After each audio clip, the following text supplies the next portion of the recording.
Hey, Pastor Bubba from Resurrection Church here. I'm with Doug Collier, who is, a businessman in our area. He's a leader in Resurrection Church. He's actually part of our board of directors.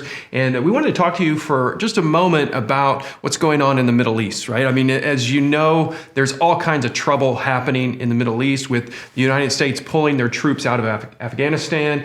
People right now are in a dire situation, and many people are trying to flee that area for their lives, for their safety. And Doug was telling me about this a little bit earlier. And, he actually leads an organization called Serve the Children.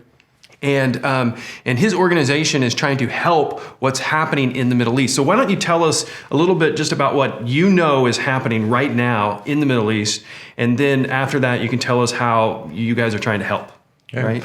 Great. Since the U.S. troops have pulled out of Afghanistan, things have deteriorated greatly for the Christian church there. We've lost all contact with all Christians in the capital city of Kabul.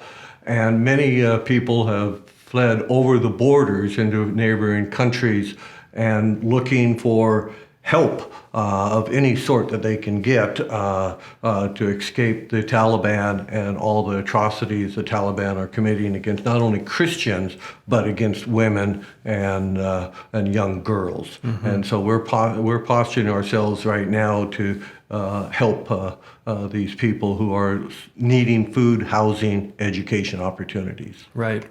And I know I've talked to many people who've said, I know what's a little bit about what's going on over there, but I don't know what to do to help, right? I don't know how I can participate. And with your organization, Serve the Children, maybe tell us what you're about as an organization and then what you're doing right now to actually help those kids that are over there. Okay. We consider ourselves a pretty nimble, volunteer-based organization that worked in other war-torn countries of the world. And so outside Afghanistan, we are operating a hostel type of environment where we have about 500 girls, started out with 50, and now we're at 500 girls that we're providing them food, housing, and then education. Giving them business skills so they can operate a business, so they can be self-sufficient, training them how to sew so they can go out and make custom clothing for people, and to give them, again, supporting their families, themselves, doing this in a Christian-based environment. And so we're sharing love, giving these people hope and a future that right now under the Taliban that they would not receive. Mm-hmm. And so I hope you hear what Doug's saying. They originally planned to try to serve 50 girls.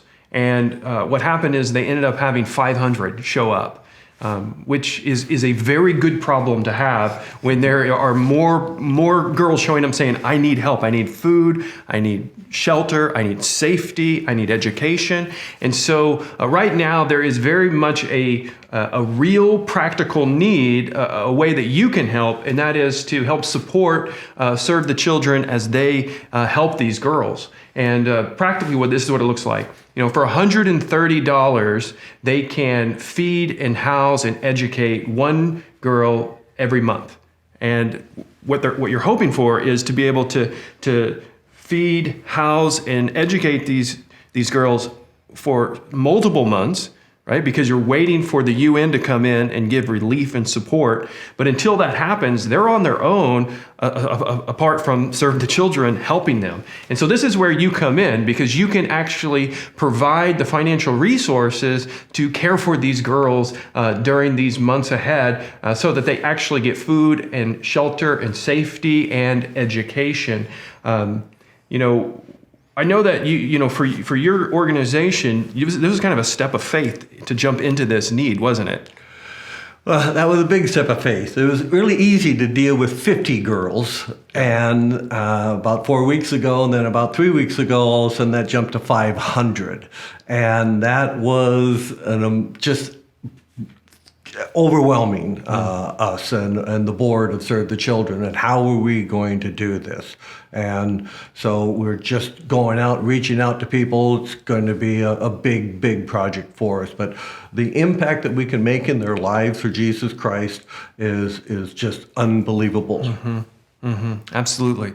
So I want you to imagine for a moment, imagine if you were one of those kids if your home was destroyed, if you had to run for your life, because if you stayed in the place you grew up, you would likely be either murdered or raped, or something terrible would happen to you, and you've been completely disrupted, and your life is disruptive, and it's chaos, and you're running for your life, and you're just hoping, praying that someone will help. Right? That's the situation that these kids are in. And that's where we get to come in. You and I, we get to come in and we get to help serve the children who are helping support these kids. And so I want to ask you if you would sponsor one of these girls for a number of months, if you're able to do that, and provide the resources they need. You can go to the website, it's servethechildren.com. You can go to the Giving tab, and under the Giving tab, you can see the projects. There's a project called Middle East, and that's where the resources will go to help these kids. And you were telling me that when someone gives to serve the children, 100% of the money goes to the children. For the Middle East project, we're giving 100%. We're not have no fees. There'll be wire fees, staff fees, but 100% of the donation for this particular project goes directly to the girls who are being impacted by the Afghan war. Yeah, absolutely. So we're praying that you would find it on your heart to be compelled to actually be a part of this and to help. And so please help.